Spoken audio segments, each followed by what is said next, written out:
सबसे बड़ा अपराध वह नहीं जो किसी और के खिलाफ किया जाए, बल्कि वह जो आत्मा के विरुद्ध किया जाए। और आत्मा के खिलाफ सबसे गहरा अपराध है खुद से झूठ बोलना। क्योंकि जो व्यक्ति खुद से झूठ बोलता है वह धीरे धीरे अपने अंदर के प्रकाश को बुझा देता है।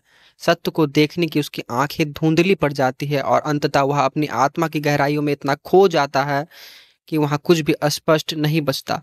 ना ही ईश्वर, ना विवेक, ना दया और ना ही प्रेम। अमूमन आज का युवा सच्चाई से डरता नहीं, वह उससे बोर हो गया है। वह सच्चाई से भागता नहीं, वह उसे रील्स में बदल देता है।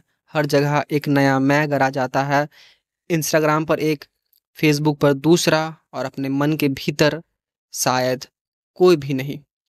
वह खुद को कहता है कि वह कूल है, जबकि भीतर से वह टूटा हुआ है।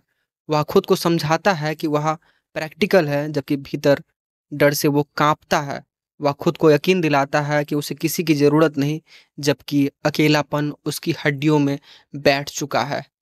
ये सब झूठ है, खुद से कहे गए झूठ। जो खुद से झूठ बोलता है वह अंततः सच्चे सम्मान की क्षमता खो बैठता है। और जब सम्मान नहीं होता तब प्यार केवल एक शब्द बनकर रह जाता है, एक जरूरत, एक वासना और एक सौदा। जब युवा खुद से झूठ बोलता है तब वह अपने चारों ओर एक कृत्रिम संसार रचता है। और यह संसार भले ही चमकदार लगे, लेकिन उसमें कोई नींव नहीं होती। वह दूसरों से सच्चाई चाहता है, लेकिन खुद सच्चा नहीं रहना चाहता। वह रिश्ते में ईमानदारी चाहता है, लेकिन अपनी भावनाओं को खुद से ही छिपा लेता है।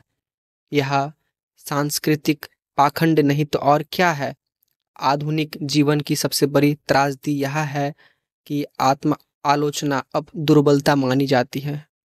कोई अपने भीतर नहीं झांकता। हम दूसरों को जज करने में माहिर हो गए हैं, लेकिन जब खुद से सवाल करना पड़ता है तब हम तर्क, बहानों और झूठों की चादर ओढ़ लेते हैं। क्यों? क्योंकि अब हम उस सत्य को सुन नहीं सकते। उसका शोर हमारा ईगो, डिस्ट्रैक्शन और दिखावे के कोलाहल में दब चुका है।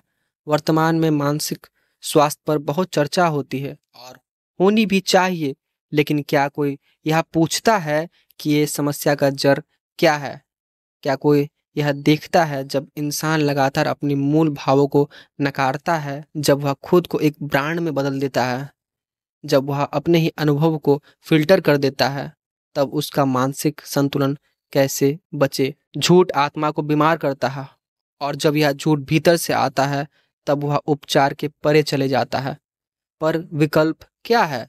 शायद हम कोई आदर्श समाज नहीं बना सकते, लेकिन हम स्वयं के प्रति ईमानदार तो हो ही सकते हैं।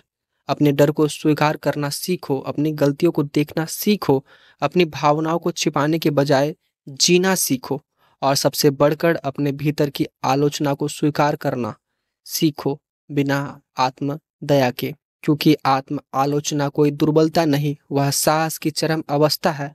वह सत्य की और एक पहला कदम है। एक समाज जहां लोग खुद से झूठ बोलते हैं, वहां क्रांति केवल सतह पर होती है, आत्मा में नहीं। और आत्मा के बिना कोई संस्कृति जीवित नहीं रहती। खुद से झूठ मत बोलो, अपने भीतर की आंखें बंद मत करो। चाहे जितना भी अंधकार हो, सच्चाई का एक कण ही प्रकाश को जन्म दे सकता है।